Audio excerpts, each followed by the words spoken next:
My name is Paige, and I'm 31 years old. If you're reading this, it means you've probably stumbled into one of those stories that make you question how much people can hide behind the word family. Before I start, make sure you subscribe, because this isn't just another sad story. It's a story of betrayal, truth, and revenge that no one saw coming. It began on a humid evening in late July at our family house. The one with the cracked veranda tiles and the faint smell of lavender that never seemed to fade, no matter how many years passed. It was supposed to be a celebration. My mother's 57th birthday. The table was set with her favorite dishes: jollof rice, fried plantain, roast chicken glazed in honey and pepper. Candles flickered in their glass holders. There was laughter, wine, and that soft background hum of music that always makes family gatherings feel deceptively safe. I remember wearing a deep green dress that brushed my knees and matched the small emerald studs I'd bought with my first paycheck years ago. My mother had hugged me at the door, warm and proud as always, and said, "My beautiful girl, you look just like me when I was your age." But my brother, Ethan, barely looked up from his drink. He had that familiar scowl, the one that said he'd rather be anywhere else. He'd always been unpredictable, even as kids. Charming in public, vicious behind closed doors. Lately, though, something darker had taken root in him. Something that looked a lot like envy. He worked at Dad's construction firm, but unlike me, he'd never quite found his footing. I had a stable job at a design company in the city, and while I wasn't rich, I was independent. Somehow, that alone was enough to make him resent me. Dinner was fine at first. We toasted to Mom, laughed about old stories, even took pictures. I almost believed it would be one of those rare, peaceful nights. But then, after dessert, Ethan picked up his mug, took one long sip of beer, and slammed it down on the table. The ceramic shattered, fragments skidding across the tiles like tiny blades. The laughter stopped. He stood up, breathing hard, face flushed red. "Get out," he spat. "Get out, you spoiled teased. And blinked. My heart pounded in my chest. "What? Don't act innocent," he shouted, pointing at me with a trembling finger. "You think you're better than everyone here, walking around like some queen. You don't even live here anymore, but you waltz in and start giving orders like it's your house." I looked at my parents, expecting, hoping for someone to intervene, but they just sat there. My mother's eyes darted from me to Ethan, then down to her untouched slice of cake. My father's jaw clenched, but he said nothing. The silence was louder than his screaming. I could feel my chest tightening, 1,000 unsaid words pressing against my throat. "Mom, Dad, you're just going to sit there and let him talk to me like that?" Still nothing. That's when I felt something inside me break. Not like the mug, not sudden, but slow, like glass cracking under pressure. I stood up, pulled out my phone, and opened something on the screen. Something I'd found weeks earlier but hadn't planned to show. Yet now, maybe it was time. When I turned the screen toward them, their faces drained of color. My father's mouth opened slightly, as if to speak, but no words came out. My mother covered her lips with trembling fingers. And Ethan. He went completely still. I said quietly, "You want me to get out? Fine. But first, maybe I should tell everyone what I know." When I turned the phone toward them, the only light in the room came from the screen. It glowed cold and blue, washing over their stunned faces like a secret finally dragged into daylight. "Paige," my father muttered, his voice strained. "Where did you get that?" "From the same place you thought I'd never look," I said, my hands shaking even though I tried to sound steady. "From your office files, Dad." Ethan's chair screeched against the floor as he stepped back. "You went through his things. Are you insane?" "Insane?" I laughed. A small, bitter laugh that didn't sound like me. "You want to talk about insane? You really want to go there?" On the screen was a document I'd found by accident 2 weeks earlier while helping my mother print some invoices. It was a transfer record. Large sums of money, signed under my father's name but redirected to a company Ethan supposedly managed. Only the company didn't exist. It was a shell. My brother had been siphoning funds from my dad's firm for almost a year. But that wasn't the worst part. The worst part was that my parents knew. I'd confronted my father quietly, days before the party, just to understand. He'd sighed, rubbed his forehead and said, "Ethan's been struggling, Paige. He just needs time. We can't destroy his future over a mistake." Mistake. That's what they called it. A six-figure embezzlement buried under the family rug.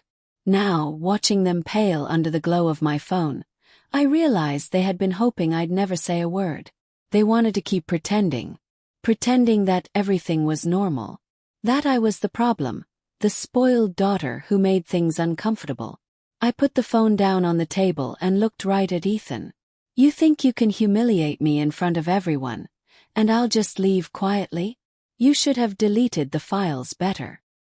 His eyes darted toward Mom, then back to me. "You don't know what you're talking about. That's business stuff. You wouldn't understand. Try me." For a moment no one spoke. The only sound was the clock ticking on the wall and the faint hiss of the ceiling fan. Then my mother whispered, "Paige, please. Let's not do this here. It's my birthday." "Exactly," I said. "Your birthday. The perfect night to pretend nothing's wrong, right?" She looked down, silent again. I felt that same ache in my chest, the kind that comes from realizing your mother's love has conditions. Picked up my purse. "You want me out, Ethan? Fine. We'll go. But I'll make one call before I do." That's when my father stood up. His voice was sharp now. "Paige, stop this nonsense." "Nonsense," I said, stepping closer. "You taught me right from wrong. You said our name meant something. And now you're defending him." He hesitated, jaw tightening. "You're not thinking clearly." I shook my head slowly. "No, Dad. For once, I am." I started dialing a number, and that's when Ethan lunged forward, trying to grab my phone. The mug shards crunched under his shoes as he reached for me, but I was faster. I stepped back, holding it up high. "Touch me again, and I swear I'll send this to the entire board." He froze. My heart was pounding so loud it drowned out my thoughts. I saw fear in his eyes. Not just anger this time, but genuine fear. Because he knew I had proof. My father finally said, "Paige, please, we can fix this quietly." "No, Dad. You can't fix this quietly anymore." For a long moment, none of us moved. Then I did something I hadn't planned. I walked out. Just like that. Out the front door, leaving them behind in that suffocating silence. The air outside was heavy with the scent of rain, and the sound of distant thunder rolled across the sky. I got into my car, slammed the door, and just sat there for a moment, staring at my shaking hands. I didn't call the board that night. I didn't call anyone. Instead, I saved everything, the files, the statements, the photos, onto a private drive. Because I wasn't just angry anymore. I was planning. That night, I lay awake replaying everything in my head. The look on Ethan's face, the way my parents sat frozen, the way my mother couldn't even look me in the eye. I thought about all the years I'd covered for him. All the lies I'd told to keep peace in the family. And suddenly the word peace felt like a joke. Peace had been built on silence. On swallowing my own pain so no one else had to feel uncomfortable. But silence was over. I started keeping notes. Every time Ethan called my father. Every new transaction. Every late-night meeting. I recorded dates, times, even license plates when I followed him once. Yes, I followed him. He was meeting someone, a man in a gray suit, at a bar downtown. I watched them through the windshield, their heads close together over a laptop. When Ethan left, I slipped inside and pretended to wait for someone. The bartender glanced at me. "You just missed the guy you were with," he said casually, pointing at the empty stool. "He said to tell you the deal's off unless he gets the rest." I smiled faintly. "Thanks. I'll let him know." That one sentence confirmed everything. Ethan wasn't just moving money. He was involved in something bigger, something dirty. When I got home that night, I looked at myself in the mirror. The same green eyes as my mother's, but colder now. "You wanted me out, Ethan," I whispered. "You'll regret that." I remember the exact smell of the coffee from the little cafe where I met Maya. The bitter, nutty kind that stuck to your teeth and made you feel wide awake. Maya had been my colleague once, a forensic accountant with a laugh that could break tension like glass. I hadn't seen her in years, not since I'd taken the job in the city, but I knew she hadn't lost the look in her eye that said she could read a spreadsheet the way other people read faces. I sat across from her and pushed my laptop into the middle of the table. The screen felt heavier than 1,000 apologies. "This is what I found," I said. "And this is why I need you." She skimmed the documents, her jaw tightening as the patterns came into focus. "This is cleaned up enough to look like legitimate subcontracting," she muttered. "But the payment chain. Someone's layering payments, funneling reimbursements through shell vendors. Whoever set this up knew accounting law like a loophole dance." "I think Ethan set it up," I said. "And I think Dad signed off because he didn't want to cause a scene. Mom knows, she was in the room when I showed her." They chose silence. Maya didn't look surprised. "Families protect themselves until there's nothing left to protect," she said. "So what do you want to do, Paige? Do you want to expose it tomorrow at a dinner with candles and aunties? Or do you want to build something the board can't ignore?" I told her I wanted the board to see the pattern, with evidence they couldn't dismiss as a daughter's vendetta. I wanted an external audit that would force the firm into an inquiry, one that would reveal every bank transfer, every bounce check, every consultancy that had never provided a single service. If I could get regulators involved, the kind of people who followed paper trails until the paper burned, then maybe, finally, silence would no longer be an option. Maya paused. She always paused before she said the blunt things. "You're asking me to put my license on the line for this," she said. "I need more than files, Paige. I need receipts, I need bank statements linked to those shell companies. And I need recorded conversations if we're going to prove intent." I swallowed. Recording was messy, legally gray depending on where the conversation happened. But in my gut I knew it was necessary. I'd always thought I was the kind of person who would never betray a family's privacy. But this was different. This was theft and betrayal dressed up as prayer and favors. "I can get you the statements," I said. "I can get you the receipts, the ones hidden among invoices and the ones I saw on Ethan's laptop when I pretended to fix his Wi-Fi. And I can record him if I have to." Maya's eyes softened a fraction. "Then we do it right. We create a timeline.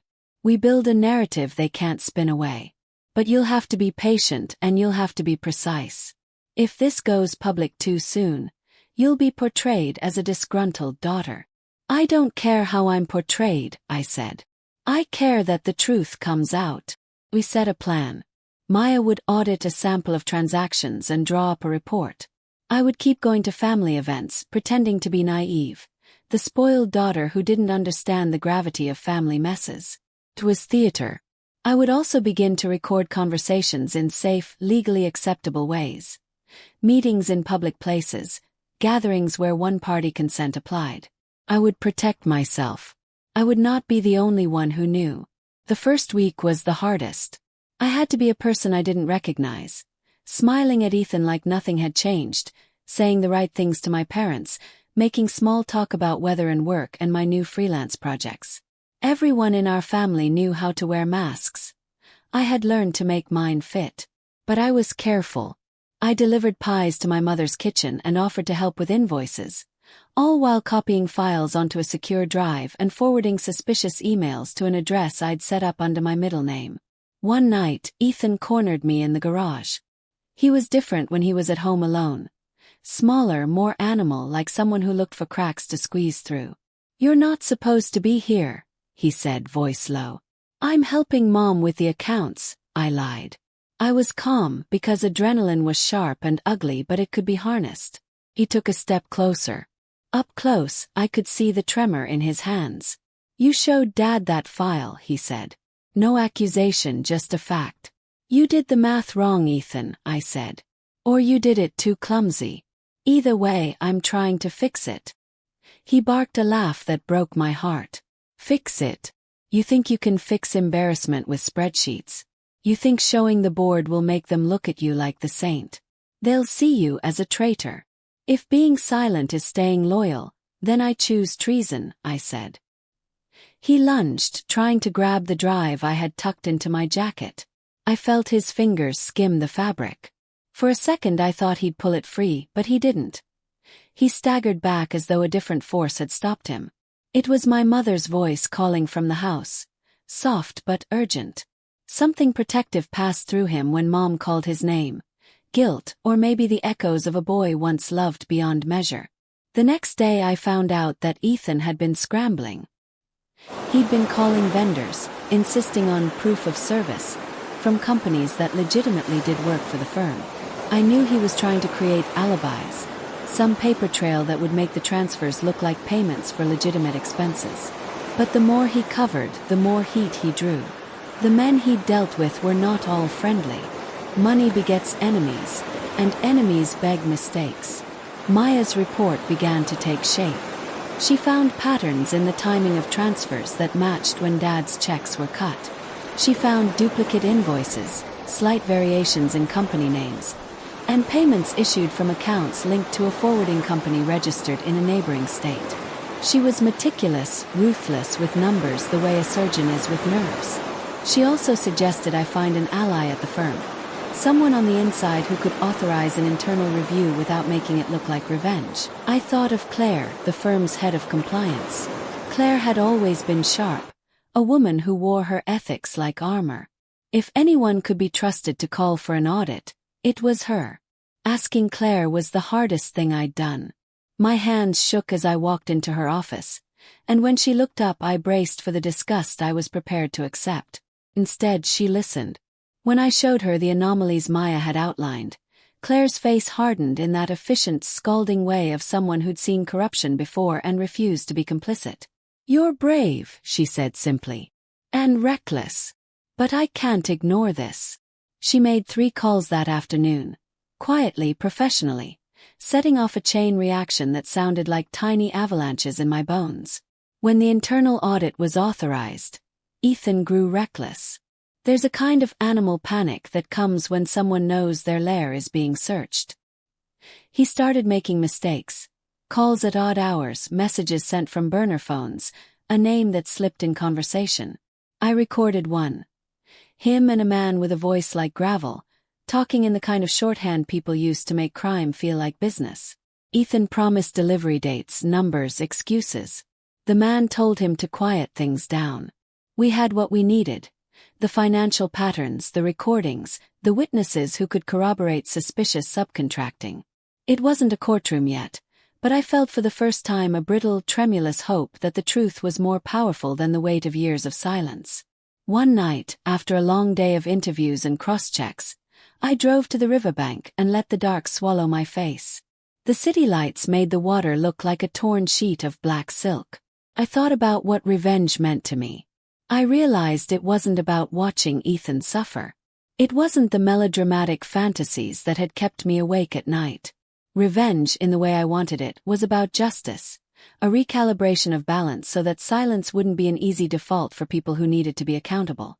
But even as I told myself this, I knew I wanted to feel something more. I wanted my parents to see what their silence had cost. I wanted them to know the shape of the hole they'd made in our family by choosing peace over right. I wanted them to understand that sometimes protecting someone is the same as letting them destroy everything around them. When the audit team came to the house a week later, I watched from the doorway as Claire and 2 external auditors, clean-shaven, precise, walked through the living room like strangers mapping a crime scene. Ethan was pale, eyes darting like a man who knew his refuge was no longer safe. My parents held each other's hands, the tremor in their fingers betraying a fear I'd never seen. I felt no triumph when the auditors asked about unusual payments. The questions were clinical, relentless. The answers people gave felt small and inadequate beneath the scale of what had been done.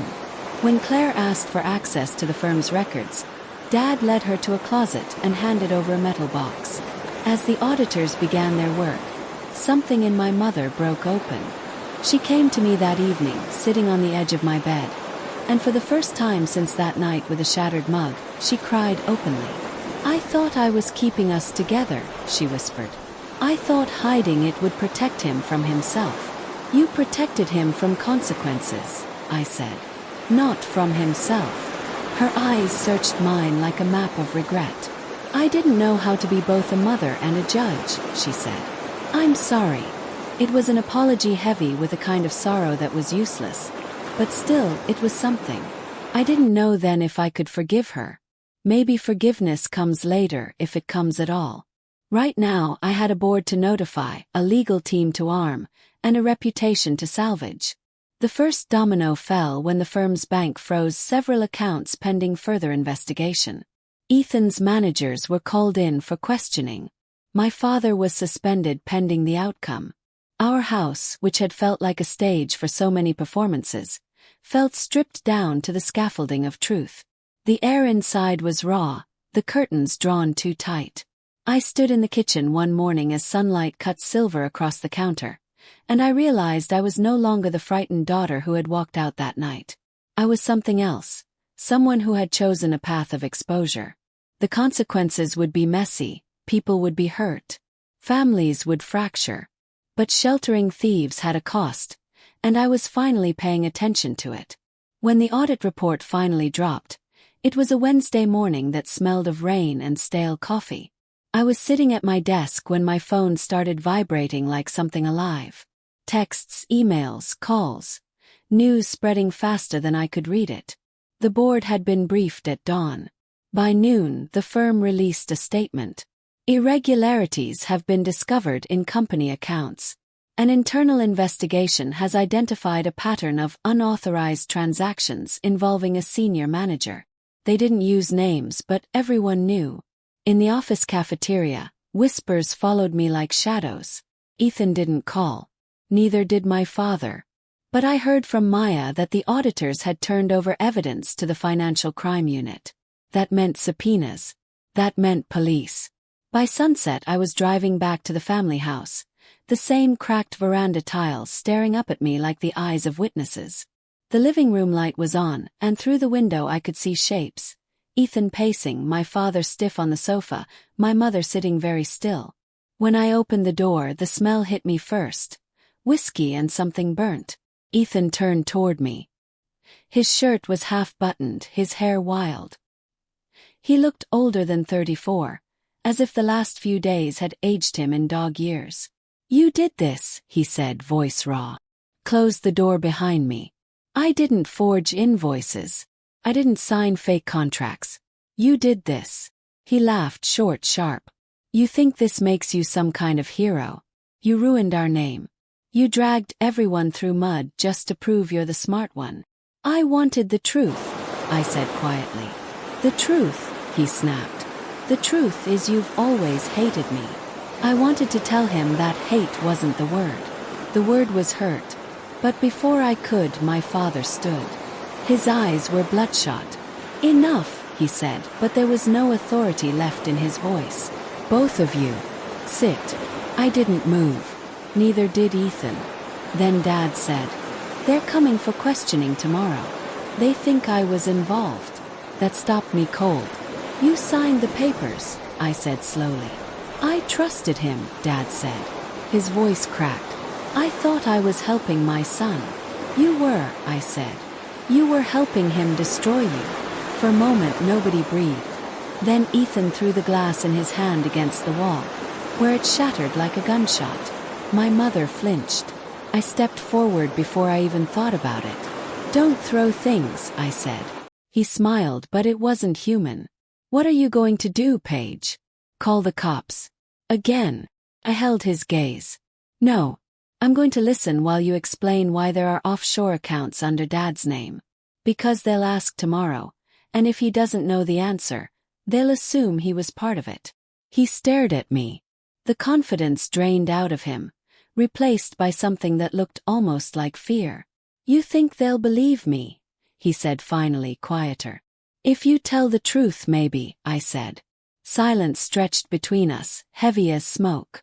Then he whispered, you've already won. What more do you want? I didn't answer because I didn't know.